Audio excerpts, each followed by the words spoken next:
It's a good day here on WTOL 11, and it's going to be a great weekend for lots of kids all over the country. It's that trick-or-treating time of year, but along with that can come the scary side of things. Amber with Rowe from Milan Christian Counseling joins us this morning with how to keep the fright factor at bay this weekend. Good morning. Thanks for joining us today. Good morning. You know, I think sometimes our kids, we might think that they'll be okay with something, and, you know, then the next thing we know, they're having a nightmare. So we have to really monitor what's going on all around them here, especially these next few days.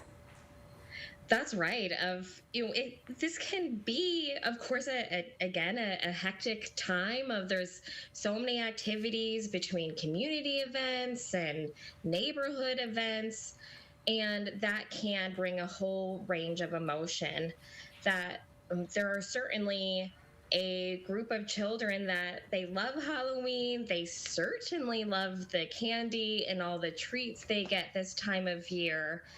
But it is common for children to have different moments of anxiety. And like you said, sometimes it's unexpected that an image they saw during the day will pop into a dream that they have at night, and sometimes they're not even able to quite connect it.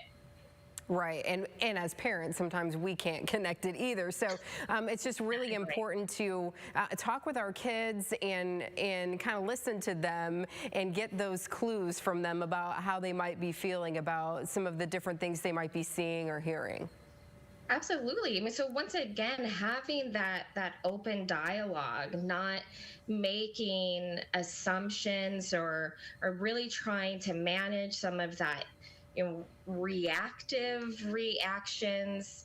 I really love the practice of I see, I feel, I hear, just to validate whatever they are expressing, because they're not always able to put words to it, just like we're not always able to put words to how we're feeling. Yeah, absolutely. So now is the time, this weekend to monitor the TV, the ads, the costumes that they might be seeing, and, having those discussions. And then I also want to talk about what happens after trick-or-treating when they suddenly have this big haul of candy. That is right. So we know that things like a heavy dose of carb and sugars end up really impacting our physical health, our sleep health.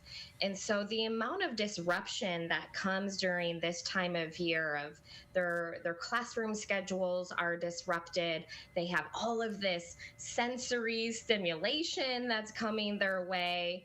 Oh, and they have a body filled with sugar. So, of course, making sure that they stay hydrated, maybe even stay extra active of things like, let's take a walk before we really transition to the next activity. And of course, rationing the candy, and whether or not it's you kind of taking a portion or donating a portion. There's so many places where you can donate extra candy. These kids don't need the entire pillowcase of candy. No, they don't. And I like your idea. You've kind of given us free rein to say, you can take some, parents. You can take a few pieces. Amber said it's okay. It is therapeutic self-care. I love it. A few pieces.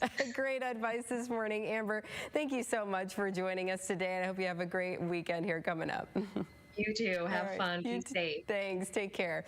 All right, Diane, the heat's on, the heat's off. What's up with this cold then warm fall forecast?